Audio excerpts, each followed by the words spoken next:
കീർത്തനം ആലപിക്കുന്നത് ബ്രിജില സുനിൽകുമാർ. അഞ്ജനേയന് സദാകാലവും മുഖ്യപ്രാണൻ ശ്രീരാമനാമമല്ലേ. ഈ ഉദ്ഘാടനത്തിന് വേണ്ടിയും ഉദ്ഘാടക പ്രസംഗത്തിന് വേണ്ടിയും ഞാൻ ശ്രീ സോഗൻ റോയ് അവരെ ആദരവോടെ ക്ഷണിച്ചുകൊള്ളുന്നു. വേദിയിലിരിക്കുന്ന വിശിഷ്ട വ്യക്തികളെ, സാഹിത്യലോകത്ത് ഉദിച്ചുയരുന്ന നക്ഷത്രങ്ങളെ, ഈ അനന്തമായ ആകാശത്തിൽ ഒരുപാട് നക്ഷത്രങ്ങൾ പൊലിഞ്ഞുകൊണ്ടേയിരിക്കും. പക്ഷേ നമുക്ക് പ്രിയപ്പെട്ടവ പൊലിയുമ്പോൾ അത് നമ്മളുടെ നഷ്ടമായി മാറും. ഇന്നിവിടെ അങ്ങനെ പൊലിഞ്ഞുപോയ 2 നക്ഷത്രങ്ങളെയാണ് നമ്മൾ അനുസ്മരിക്കുന്നത്. സാഹിത്യം പറഞ്ഞ രാഷ്ട്രീയക്കാരനും ഒരാൾ രാഷ്ട്രീയം പറഞ്ഞ സാഹിത്യകാരനുമായിരുന്നു. എന്നെ സംബന്ധിച്ചിടത്തോളം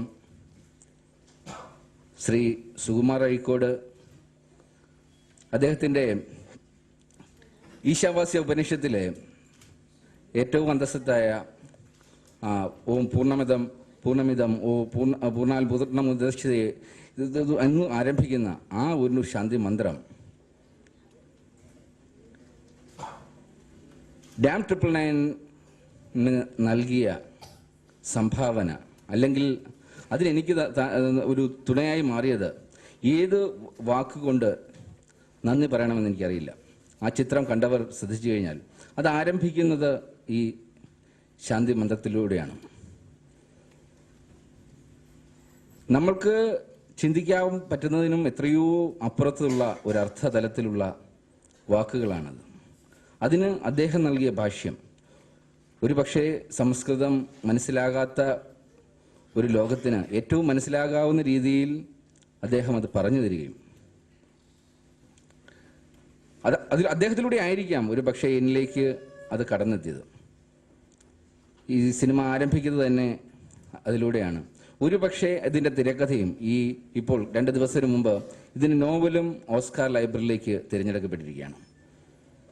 ഒരു പക്ഷേ അത് ആരംഭിക്കുന്നത് ഈ 4 വരിയിലൂടെ ആയതുകൊണ്ടായിരിക്കാം അത് ഒരു പക്ഷേ പെട്ടെന്ന് ഇത് റിവ്യൂ ചെയ്യാനിരുന്നവർ പെട്ടെന്ന് ശ്രദ്ധിച്ചത്. അതിലൂടെയായിരിക്കാം അതിൻ്റെ ഉള്ളിലേക്ക് അവർ ആ ഒരു ആംഗിളിലൂടെ കാണാൻ ശ്രമിച്ചത്. അതുതന്നെയായിരിക്കാം അത് തിരഞ്ഞെടുക്കപ്പെടുവാനുള്ളതും ചർച്ച ചെയ്യപ്പെടുവാനുള്ള കാരണമായത്. നമ്മളുടെ മനസ്സിൻ്റെ ഭക്ഷണമാണെന്ന് മനസ്സിലാക്കുകയും അതിൽ തന്നെ വിഷലിപ്തമായിട്ടുള്ള ഭക്ഷണമുണ്ടെന്നും നമ്മൾ സൂക്ഷിച്ചുപയോഗിച്ചില്ലെങ്കിൽ അത് നമ്മൾക്ക് തന്നെ ഹാനികരമായി മാറും എന്നും ഉള്ള ചില സത്യങ്ങൾ പിന്നീട് ആദ്യകാലത്തൊന്നും എനിക്കറിയില്ലായിരുന്നു. പിന്നീട് അത് മനസ്സിലാക്കി തന്നത് ഇതുപോലുള്ള എഴുത്തുകാരാണ്.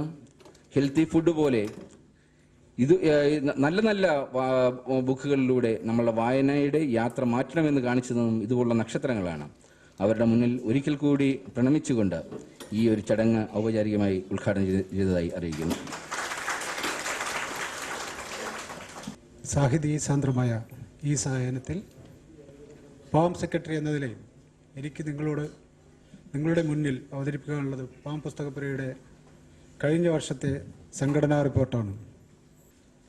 സിനിമാക്കാരെ കൊണ്ടുവരാനും മറ്റ് പരിപാടികളൊക്കെ നടത്താനും ഒക്കെ ഒട്ടേറെ പ്രോത്സാഹനങ്ങൾ കിട്ടും.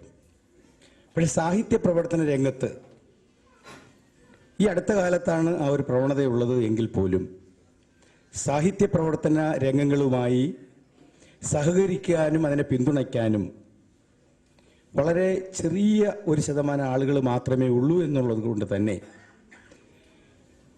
ഈ പാം പുസ്തകപ്പുരയുടെ പ്രവർത്തനങ്ങളിൽ ഇതിൻ്റെ അമരക്കാർ എത്രയേറെ ക്ലേശകരമായാണ് പ്രവർത്തിക്കുന്നത് എന്ന് മനസ്സിലാക്കാൻ നമുക്കൊക്കെ കഴിയും.